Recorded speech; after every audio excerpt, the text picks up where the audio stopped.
From the Weather NorCal Command Center, this is your morning update.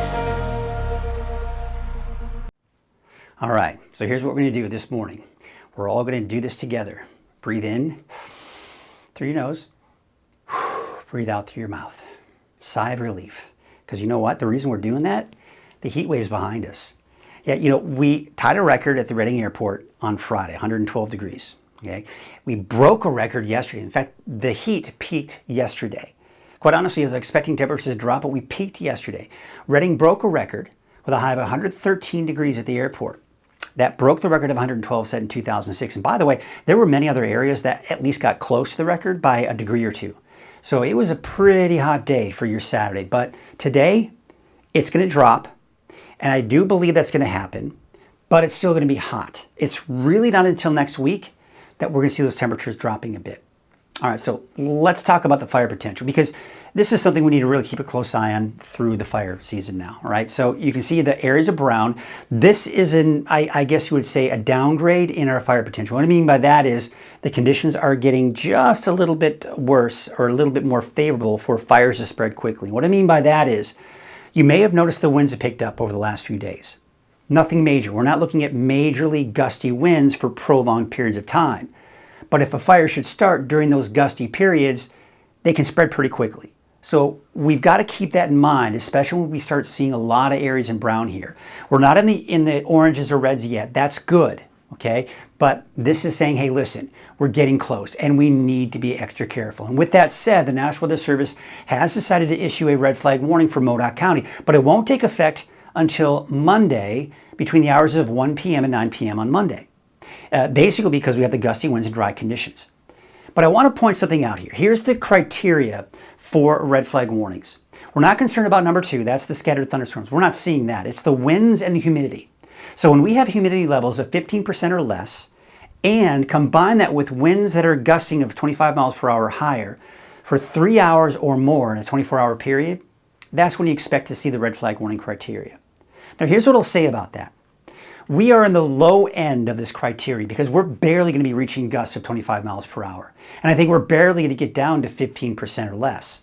So let's take a look at the winds and the dew points. Now the dew points are the colors here. So yellow is indicating we're just in that mid-range. We're not humid, we're not super dry, we're kind of in the mid-range. So we take a look at the winds and those are the numbers, right? So let's take you into this afternoon. The winds are picking up. I mean, we're over 20 miles per hour for Reading and close to that in Alturas. But the humidity levels are dropping. Look at the dew points. You see the oranges and reds? We're starting to get dry here. We're going from yellow to drier conditions at this point. That's for today. Let's take you into Monday. So Monday morning, the winds die down. That's typical. We see those winds die down. And then Monday afternoon, look at this. We're starting to see more deeper reds here to the east. And look at Alturas. Look at the winds. Now, these are sustained winds of up to 22 miles per hour. What this is not showing are the gusts that we could see, which could get up to 25 miles per hour or higher. And we're seeing these dew points get rather low, once again, in the dry conditions. So when you see conditions like this is when, if a fire starts, we start getting concerned that it could spread pretty rapidly because the winds could push the fire pretty quickly. So that's what we've got to keep a close eye on. Now keep in mind too, even though there's no red flag warning elsewhere, we still need to be extra careful even outside of the red flag warning area. Now we're going to talk about the smoke. It's certainly going to be an issue this morning, but it does kind of turn over to haze later on this afternoon and evening. Now look at this though. By the time we get into Monday morning, we're not seeing any more smoke coming from the north. So we actually are going to get a break from the smoke, even for Trinity County and Del Norte and Humboldt counties, and eventually the haze for most of us in Northern California, with the exception of northwestern Modoc County and Siskiyou County. Still seeing some of that haze, but it shouldn't be that bad. All right, so let's take a look at our forecast. So as I mentioned, today is the transition period. We're not 112, but we're still not down to the upper 90s yet. We're right in between that at 105 degrees for Reading. Still about 100 degrees for that daytime high in Chico. And for the mountains, we're looking at the low to mid 90s for Siskiyou and Modoc County. And for the eastern mountains, looks like somewhere in the mid to upper 90s for your daytime highs. So there's that trend. This is looking good, right? Because 105 degrees today. The normal high is 101 degrees. That's that blue line. And look at the highs. Upper 90s for Reading, eventually back up to about 100 degrees or slightly higher by next weekend into that next week. All right, so here is a look what's going on. You see this right here? That's the cooler air. This is the heat. This cooler air is just continuing to kind of push itself to the north of us, and it kind of rolls over that ridge of high pressure, pushes it to the south, and keeps the heat from moving in. That's all the way through next Saturday, and that's why we expect those temperatures to be below normal. But eventually we will start to see that heat begin to kind of retreat a little bit, move back northward toward the end of next weekend.